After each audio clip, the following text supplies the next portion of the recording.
to begin by wishing happy International Women's Day to all the wonderful women around the world. Welcome to the program today. I'm Anne Nwawadu. Let's begin in Senegal, where the National Electoral Commission says there is no cause for alarm over its preparedness to conduct the presidential election on the 24th of March this year.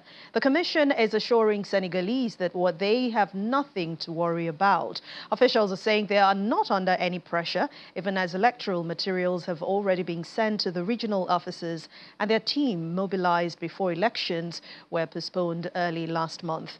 It's been a joyful mood in Senegal as the government finally fixed a day for the delayed presidential election, but there are still concerns of the Electoral Commission may not have enough time for this.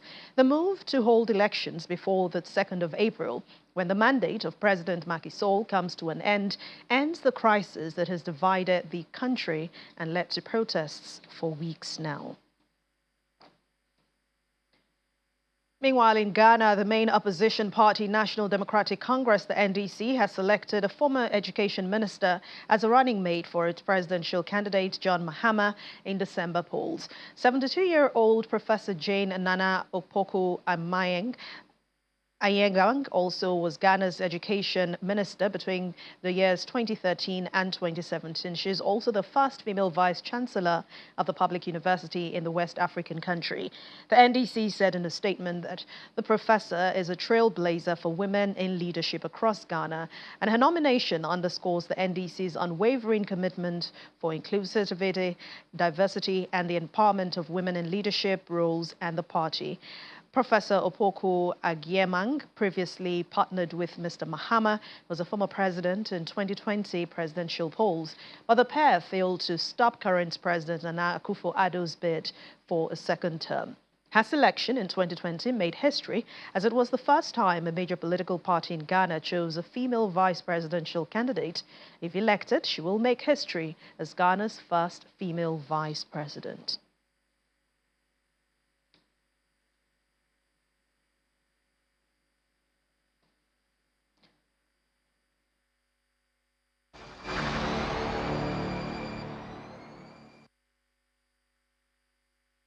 The UN Secretary-General has called for an immediate ceasefire in Sudan. After nearly 1 year of fighting between the Sudanese army and the paramilitary rapid support forces, Mr. Antonio Guterres is now asking the warring parties to hold hostilities during the upcoming Muslim holy month of Ramadan. He is appealing, and this is coming as the UN Security Council members have started negotiating a British draft resolution that calls for an immediate ceasefire and unhindered humanitarian access.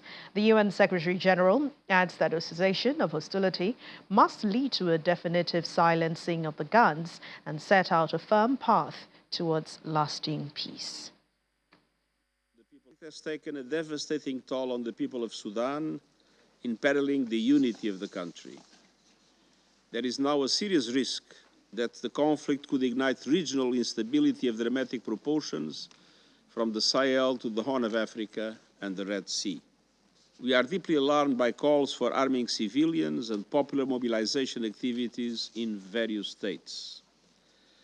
Armed groups are entering the fray in Darfur and South Kordofan. All these dangerous developments are pouring fuel on the fire for an even more serious fragmentation of the country, a deepening of intra- and intercommunal tensions, and more ethnic violence. It is time to silence the guns and raise the volume for peace.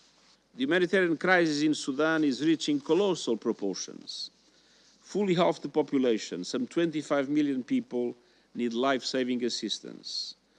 Over 14,000 people have been killed, although that number is likely far higher.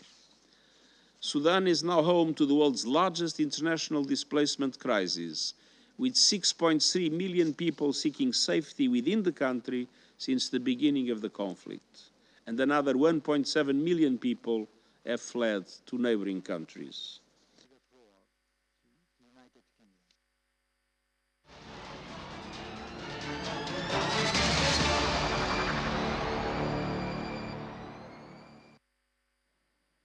In the meantime, Nigeria's Minister of Foreign Affairs, Ambassador Yusuf Maitama Tugar, is reiterating Nigeria's commitment to strengthening diplomatic and bilateral relations with Russia.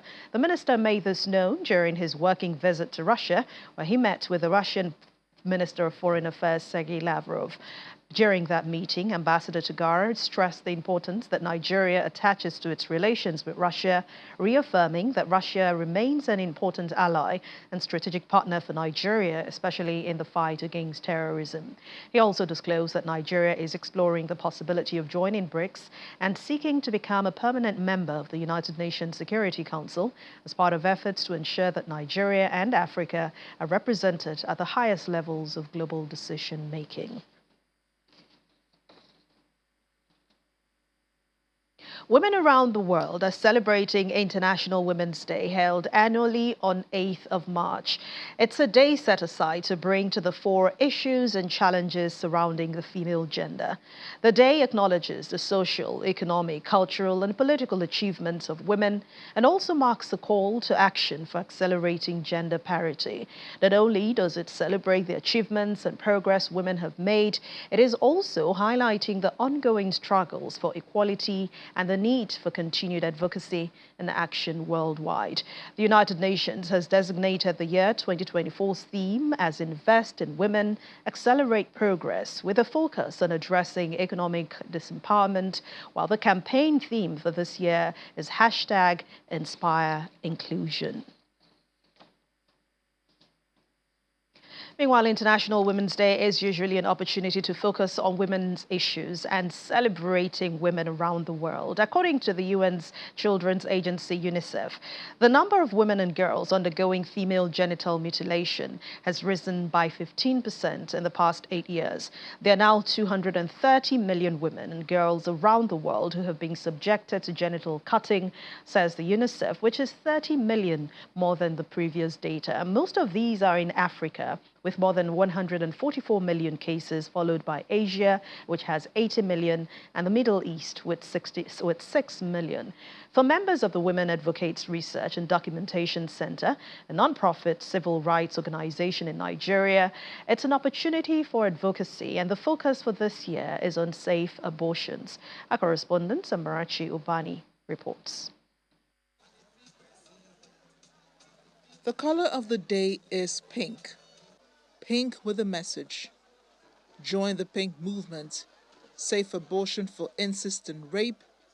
With that, you understand this is an advocacy for safe abortions.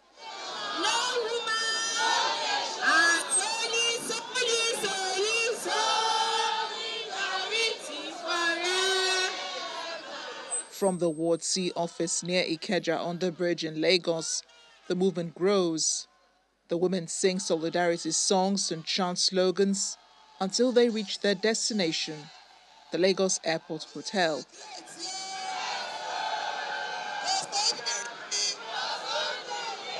The demand is for the Lagos State government to lift the state ban on safe abortions in instances of rape and incest. The Lagos State government had suspended the guideline a week after its launch in June 2022 following public criticism.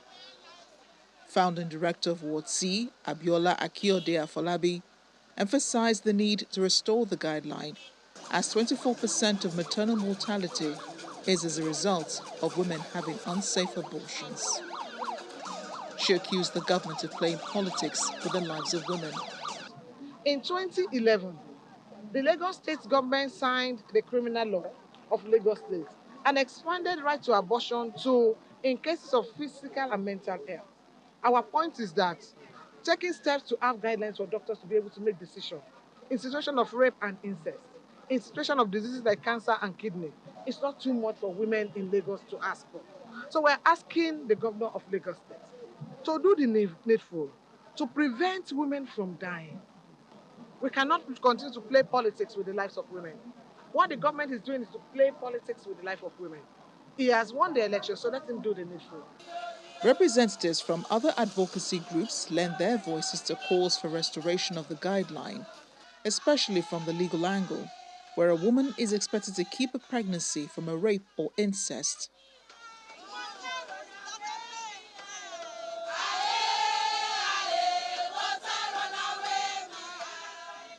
young girl who is defiled or the woman who is raped is expected to keep the pregnancy. Or where a father sleeps with the daughter, the law expects the daughter to keep the pregnancy as long as her life is not in danger.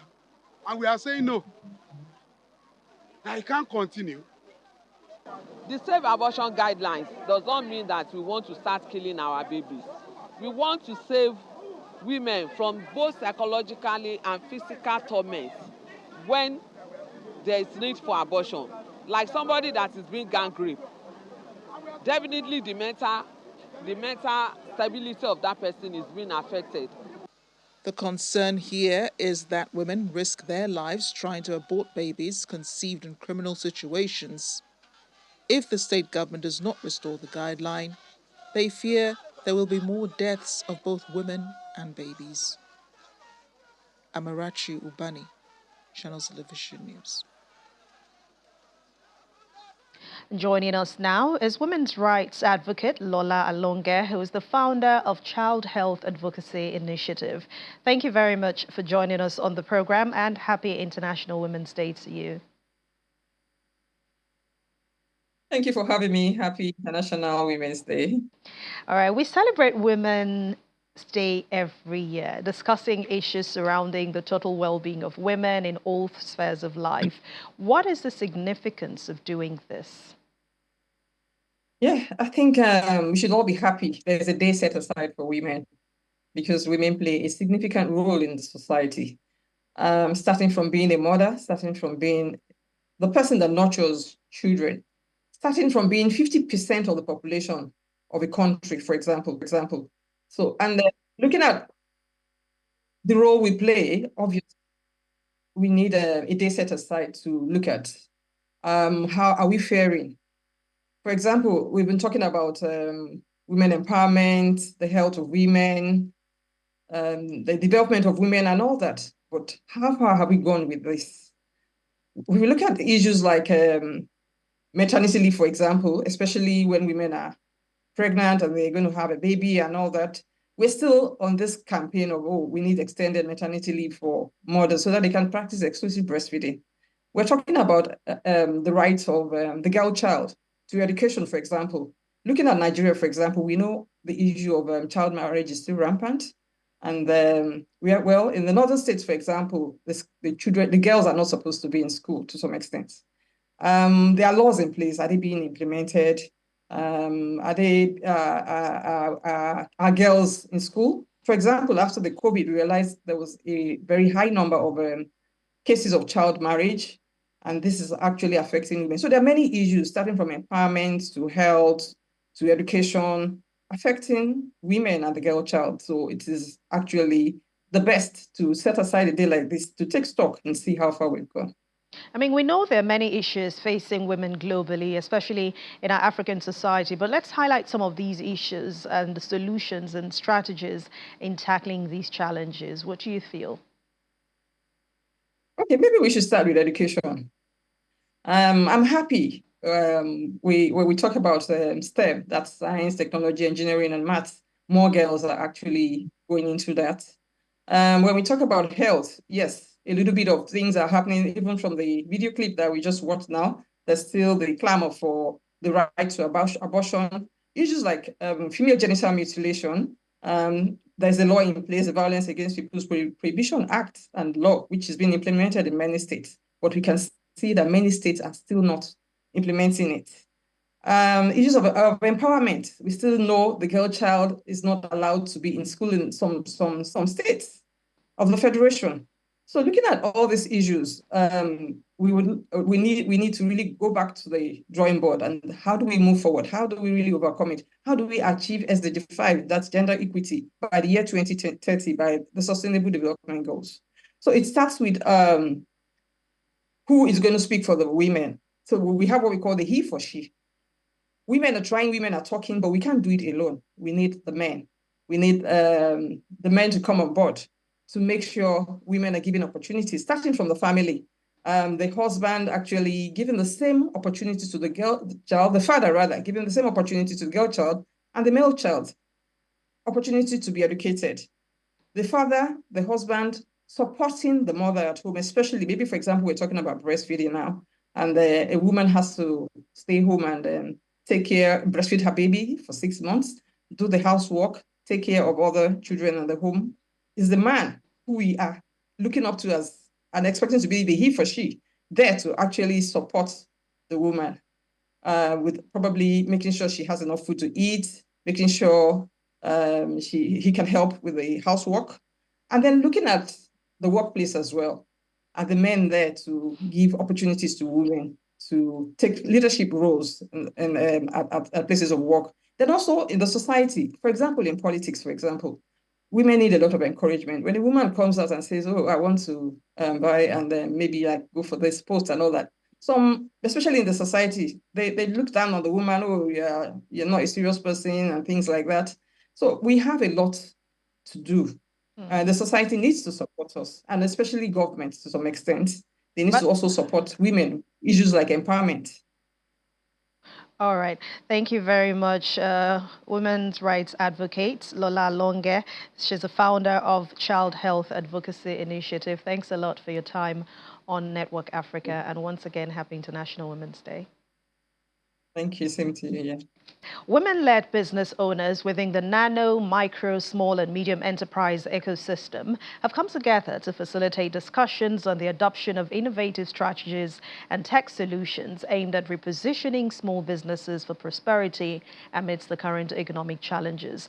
Part of the focus of the gathering is to harness technology to drive growth and sustainability in the small business sector, fostering collaboration and knowledge exchange. It's a room filled with vibrant energy as women entrepreneurs gather for the Emerging Women Entrepreneurs Time Out. It's not just any meeting, it's an auspicious gathering for women-led business owners in the nano, micro, small and medium enterprise ecosystem. I'll mark business plans, I'll mark business pitches, and the men are taking it because they're not prepared. These discussions aren't merely theoretical. They're about real-world impact, and the focus is using technology to reposition small businesses for improved performance. If you have services business and you are not on X and LinkedIn, you are playing. Those two platforms are where your customers are. It's mostly professional, and if you have something that professionals use, you just have to be on these two platforms. Why are you not making use of that free platform and be visible? Nobody wants to invest in a business that is not known in the 21st century. That is why we are lacking, my fellow women, and it hurts.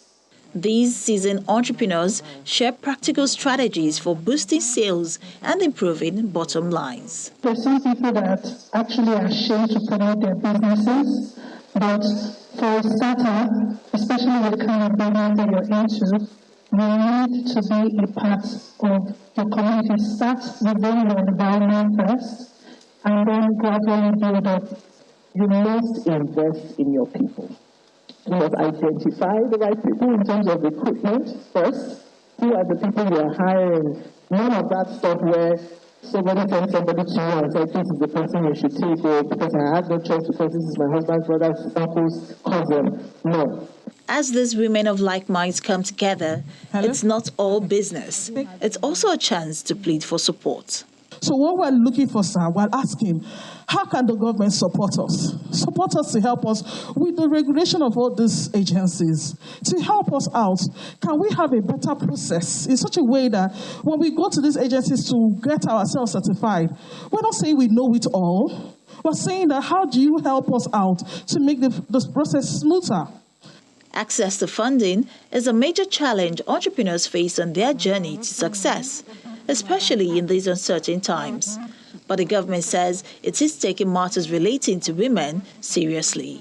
One of the things that we did is we set up a dedicated desk for women.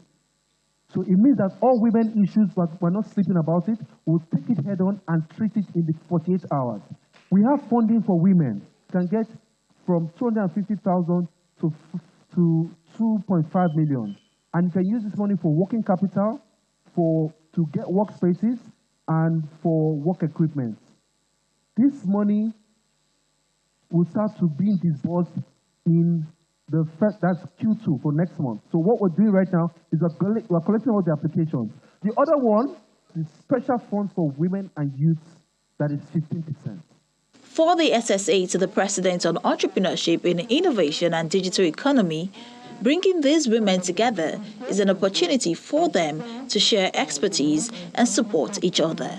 We know that with technology, we can optimize their business operations, and they can also reduce the cost of operating their businesses and improve their bottom lines. And so Mr. President is very keen on growing the economy, and particularly the digital economy, and knowing fully well that the MSMEs contribute to over 50% of our GDP. So they are critical stakeholders, and so we are providing the enablers for them that will propel next level productivity.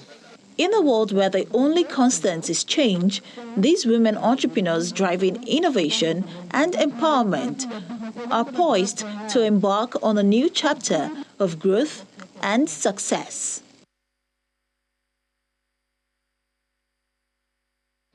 What do women really want has become a cliche and a question that may have traveled and a quest for equitable representation for women. And on this occasion of International Women's Day, we sought to answer that question for veteran broadcaster Bimbo Loyede. Beyond what women actually want, the focus should be what women want to be. And on a theme for this year, transformational coach Debola Deji Kurumi recounts the limitation women have faced in the past, especially in the African patriarchal society, and the potentials for the new generation of women.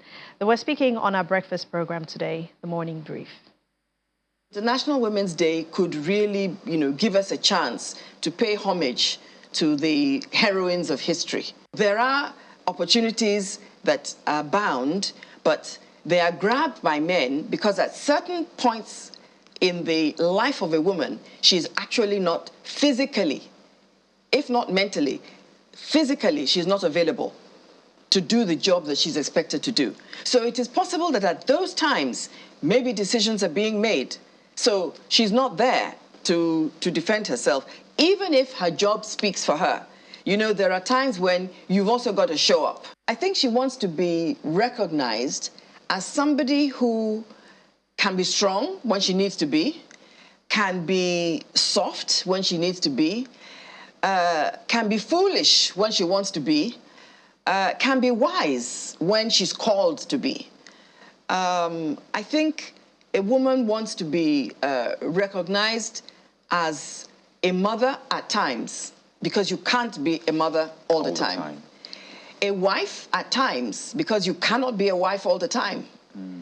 A girlfriend at times, even if she's married, because she cannot be a wife all the time, or she should not be a wife all the time. A wife should sometimes be a girlfriend too.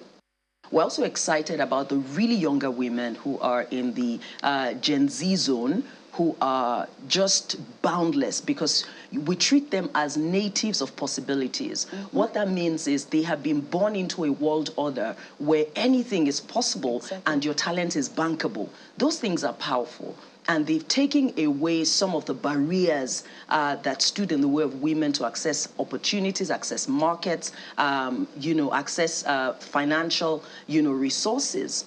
Now, some of the things that we thought were created by a patriarchal society were not necessarily created by a patriarchal society. They were just created by the limitations of economies, the limitations of markets, especially if you are a woman of African descent. So sometimes when you're feeling like they're giving men all the power, it wasn't really about men having the power. It was about women maybe not accessing sufficient education, or not accessing sufficient expertise, or not accessing sufficient communities.